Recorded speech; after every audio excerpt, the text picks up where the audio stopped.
आदरणीय अध्यक्ष महोदय, गीता में एक श्लोक है, यदा यदा हि धर्मस्य ग्लानिर्भवति भारत अभ्युत्थानम धर्मस्य तदात्मानं सृजाम्यहम्। इस श्लोक का मतलब है भगवान श्री कृष्ण अर्जुन कोई नहीं कह रहे, अर्जुन के जरिए पूरी सृष्टि को कहने की कोशिश कर रहे हैं कि जब जब पृथ्वी के ऊपर धर्म को कुचला जाएगा और जब जब अधर्म बहुत ज्यादा हो जाएगा, तब तब मैं उत्पन्न होऊंगा, तब तब मैं अवतार लूंगा। एक तरह से भगवान ने मानव जाति को एक बहुत बड़ा भरोसा दिया है। कई ऐसे मौके आते हैं मानव इतिहास में जब अधर्म बहुत ज्यादा हो जाता है, बहुत ज्यादा हो जाता है और लोगों को लगने लगता है कि सच्चाई से कुछ नहीं होगा, ईमानदारी से कुछ नहीं होगा, अधर्म करने से ही होगा। चारों तरफ अधर्म का बोलबाला हो जाता है, आदमी, अच्छे लोग उम्मीद खो बैठते हैं। ऐसे मौकों के लिए भगवान ने इस मानव जाति को ये भरोसा दिया है कि अगर ऐसा मौका आएगा तब तब मैं मानव जाति के कल्याण के लिए और मानव जाति को उस परिस्थिति से निकालने के लिए मैं अवतार लूंगा या उत्पन्न होऊंगा। ये बहुत बड़ा भरोसा है भगवान का मानव जाति को। आज हमारे देश के अंदर जो घटित हो रहा है, ये कुछ उसी तरह की परिस्थिति है। चारों तरफ अधर्म का बोलबाला है, चारों तरफ इतना अधर्म हो गया है, इतना अधर्म हो गया है, चारों तरफ इतना अधर्म का बोलबाला है कि लोगों को लगने लगा है, आपस में चर्चा करने लगे हैं कि यार अब ईमानदारी से कोई फायदा नहीं है, अब सच्चाई से कोई फायदा नहीं है, सच्चाई के रास्ते पे चलने से कोई फायदा नहीं है। और लोग देख रहे हैं इतने बड़े बड़े षड्यंत्र चल रहे हैं, इतने बड़े बड़े कुकर्म चल रहे हैं, बड़े से बड़े स्तर के ऊपर चल रहे हैं। जो लोग कुकर्म कर रहे हैं, लोग देख रहे हैं उनकी तो तरक्की हो रही है। जो लोग अधर्म कर रहे हैं, लोग देख रहे हैं उनकी तो तरक्की हो रही है। देश में 75 साल के बाद इस देश के गरीब बच्चों को अच्छी शिक्षा और अच्छे भविष्य की उम्मीद देने वाला मनीष सिसोदिया आज जेल के अंदर है, धर्म जेल के अंदर है। और हमारे देश की बेटियों को, मां बहनों को छेड़ने वाला ब्रजभूषण सिंह सत्ता भोग रहा है, सत्ता का सुख भोग रहा है। आज इस देश के अंदर मोहल्ला क्लिनिक बनाने वाला, गरीबों को दवाइयां दिलवाने वाला सतेंद्र जैन जेल के अंदर है। और चुन चुन के इस देश के सबसे बड़े कुकर्मी, सबसे भ्रष्टाचारी हेमंत बिश्व शर्मा, शुभेंदु अधिकारी, मुकुल रॉय, नारायण राणे, भावना गावली, अशोक चौहान, यशवंत यादव, यामिनी यादव, छगन भुजबल, अजीत पवार, प्रफुल्ल पटेल, गोपाल कांडा, पता नहीं इतनी लंबी लिस्ट है। चुन चुन के इस देश के सबसे कुकर्मी और सबसे भ्रष्ट लोगों को अपनी पार्टी में शामिल करा के वो सत्ता का सुख भोग रहे हैं। ईमानदार लोग जेल के अंदर हैं। आज इतना ज्यादा अधर्म हो गया है, चारों तरफ इतना अधर्म का बोलबाला हो गया है, खुलेआम एमएलए को खरीदा जा रहा है। हमारे एमएलए को 25-25 करोड़ रुपए ऑफर किए गए। एमएलए को खरीद के खुलेआम सरकारें गिराई जा रही हैं। कर्नाटक में एमएलए खरीदे गए, गोवा में एमएलए खरीदे गए, महाराष्ट्र में एमएलए खरीदे गए, मध्य प्रदेश में एमएलए खरीदे गए, नॉर्थ ईस्ट के अंदर एमएलए खरीदे गए, उत्तराखंड में एमएलए, खुलेआम एमएलए खरीदे जा रहे हैं। करोड़ों करोड़ों रुपए के काले धन से एमएलए खरीदे जा रहे हैं, सरकारें खुलेआम गिराई जा रही हैं। लोगों का विश्वास खत्म होता जा रहा है धर्म से। चारों तरफ इतना धर्म का बोलबाला हो गया है। और ये जो चंडीगढ़ में हुआ, चंडीगढ़ के अंदर इनके अधिकारी ने वोट में गड़बड़ करके भारी बहुमत से जीतने वाले व्यक्ति को हरा दिया और हारने वाले व्यक्ति को जिता दिया। पाकिस्तान में भी तो यही हुआ। पाकिस्तान के अंदर भी तो रावलपिंडी के उस इलेक्शन कमिश्नर की आत्मा जाग गई जिसने आके कहा कि हमने भारी बहुमत से उन लोगों को हरा दिया जो भारी बहुमत से जीत रहे थे, और उनको जिता दिया जो हार रहे थे। तो ये तो इन लोगों ने हमारे देश को पाकिस्तान बना दिया। 75 साल के अंदर जो इस देश ने अचीव किया था, हासिल किया था कड़ी मेहनत से, इस देश के 140 करोड़ लोगों ने मेहनत करके इस देश के अंदर हासिल किया था और एक झटके के अंदर इन लोगों ने सब कुछ खत्म कर दिया। आज चुनाव जीतने के लिए इनको जो मर्जी करना पड़े करेंगे, ईवीएम में धांधली करनी पड़े करेंगे, ईडी पीछे लगानी पड़े लगाएंगे, सरकारें गिराने के लिए जो मर्जी करना पड़े करेंगे। आज सारे विपक्ष के नेताओं को एक एक एक एक करके ये जेल में डालते जा रहे हैं। चुनाव तो लड़ने के लिए कोई बचेगा ही नहीं। आज इन्होंने अभी थोड़े दिन पहले कांग्रेस पार्टी का अकाउंट फ्रीज कर दिया। अब चारों तरफ चर्चा है अगला आम आदमी पार्टी का अकाउंट फ्रीज करने जा रहे हैं। खुलेआम कह रहे हैं हम तो 370 सीट लड़ रहे जीत रहे हैं। 370 कहने का मतलब यह है इस देश के 140 करोड़ लोगों की जरूरत नहीं है। वो कह रहे हैं तुम जाओ भाड़ में। 140 करोड़ लोग गए तेल लेने, हमें तुम्हारी जरूरत नहीं है और ना तुम्हारा वोट चाहिए, घर बैठना। 370 सीट हमारे पास मशीन है, मशीन से 370 सीटें आ रही हैं हमारी। जिस दिन इस देश के अंदर लोगों की जरूरत ना पड़े, जनतंत्र के अंदर वोटों की जरूरत ना पड़े, देश ही नहीं बचेगा। तो लोग देख रहे हैं इतने बड़े स्तर के ऊपर अधर्म ही अधर्म हो गया, इतने बड़े स्तर के ऊपर अधर्म ही अधर्म हो गया है। जो इस देश के अंदर विपक्ष की सरकारें काम करना चाहती हैं उनको काम नहीं करने देते।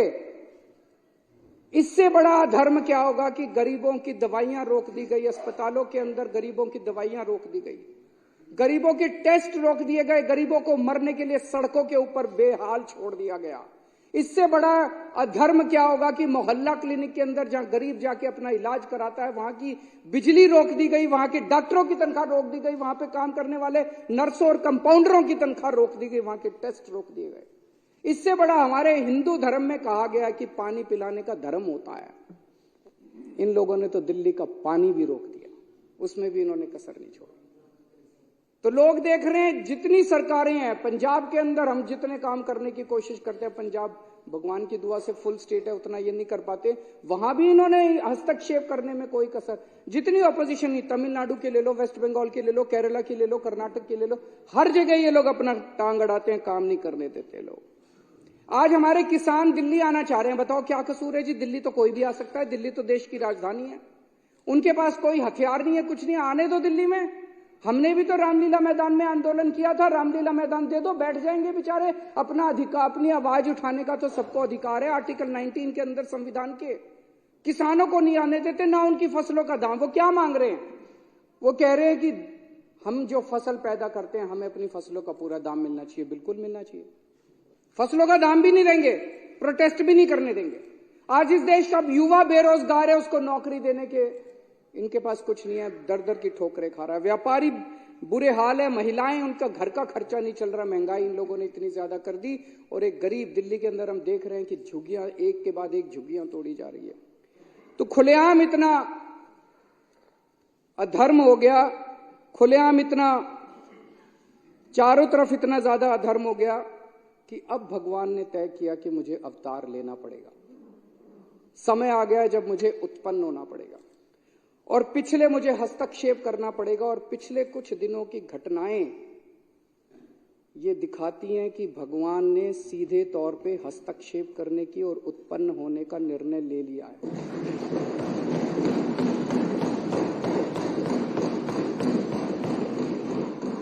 30 जनवरी को चंडीगढ़ में मेयर का चुनाव हुआ। सुबह वोटिंग पड़ी, वोटिंग पढ़ने के बाद एक प्रिजाइडिंग ऑफिसर था, पीठासीन अधिकारी अनिल मसीह, इन्हीं का आदमी था। अनिल मसीह तो मोहरा है, पीछे तो वो हैं, उन्हीं का आदमी था। उस दिन इन लोगों ने तय किया कि आज उस हॉल के अंदर द्रौपदी का चीरहरण करेंगे। उन लोगों ने, इन कौरवों ने तय किया कि आज हम जनतंत्र का, भारतीय जनतंत्र का चीरहरण करेंगे। पूरी प्लानिंग करके आए थे। उसने तय किया कि मैं असली वोटों के ऊपर उनको ठप्पे मार मार के, डिफेस कर करके उनको इनवैलिड घोषित कर दूंगा और हारे हुए को जिता दूंगा। अब वहां पे श्री कृष्ण जी पहुंच गए द्रौपदी का चीरहरण रोकने के लिए। उस कमरे में दिखाई नहीं दिए किसी को, दृश्य थे, लेकिन थे वहां पे। आप लोगों ने अगर वीडियो में देखा हो, वीडियो में वहां जितने बीजेपी वाले मौजूद थे सारे कह रहे हैं कैमरे ऑफ करो, कैमरे। देखे आपने वीडियो?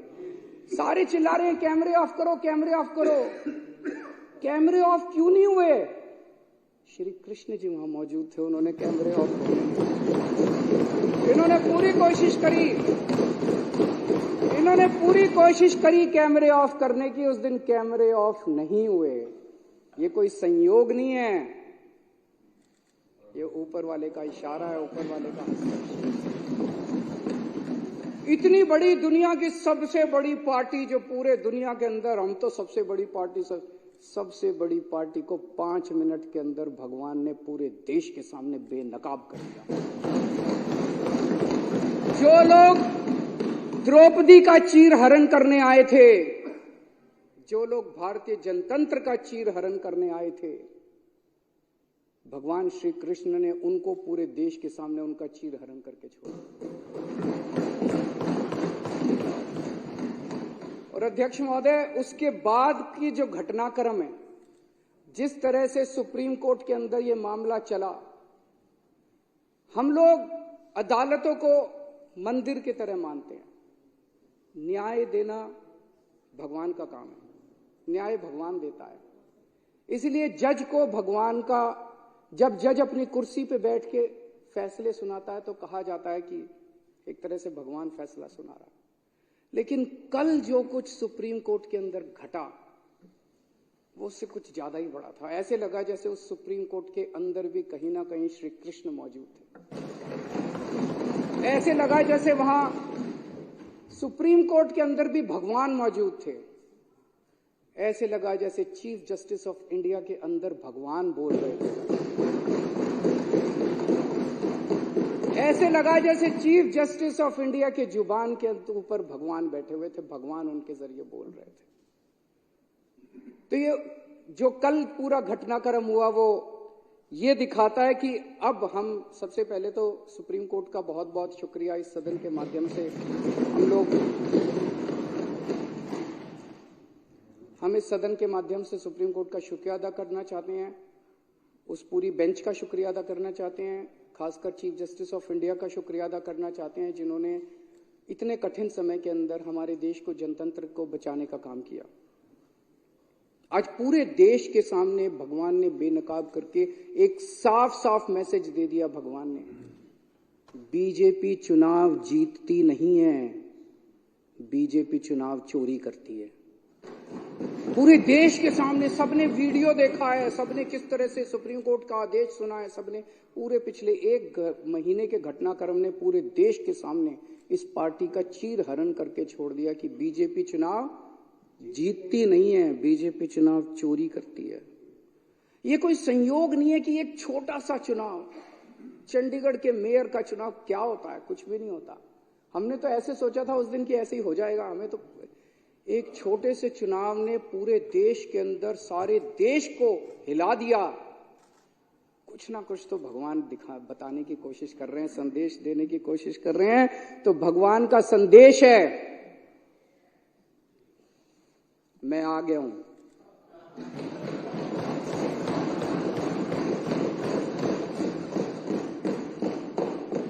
बीजेपी पाप कर रही है, बीजेपी अधर्म कर रही है, अब ये नहीं चलेगा।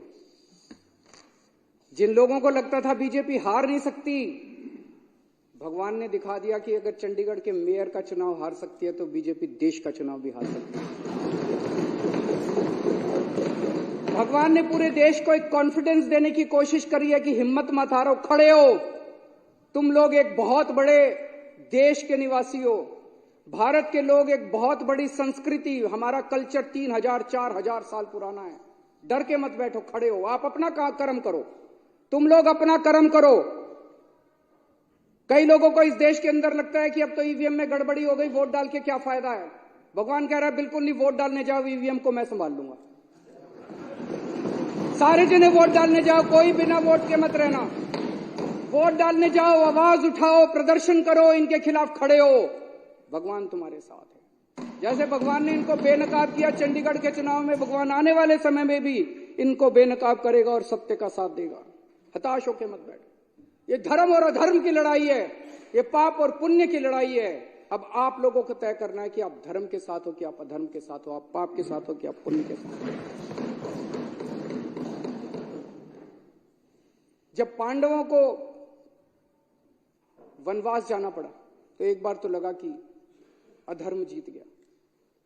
जब भगवान राम को वनवास जाना पड़ा एक बार तो लगा कि अधर्म जीत गया। जब दुर्योधन का राज्य आया, जब कंस का राज्य आया, जब रावण की अति हुई तो एक बार तो लगा कि अधर्म जीत गया। लेकिन अंत में तो धर्म जीता। आज भी जब चारों तरफ बीजेपी का अधर्म फैला हुआ है तो एक बार लगता है कि अधर्म जीत गया। ऐसे लगता है ना कई बार, ये तो हार ही नहीं रहे जी, ये तो एक बार लगता है धर्म जीत गया, लेकिन धर्म जीतेगा, अंत में धर्म जीतेगा। जो जो धर्म के साथ हैं, जो जो देशभक्त हैं, जो जो पुण्य के साथ हैं, जो जो लोग भगवान राम के भक्त हैं, जो जो शिव जी के भक्त हैं, जो जो हनुमान जी के भक्त हैं, जो जो श्री कृष्ण के भक्त हैं, वो देश के साथ हैं और बीजेपी के खिलाफ हैं। भारत माता की जय श्री राम, जय श्री राम। अब सदन के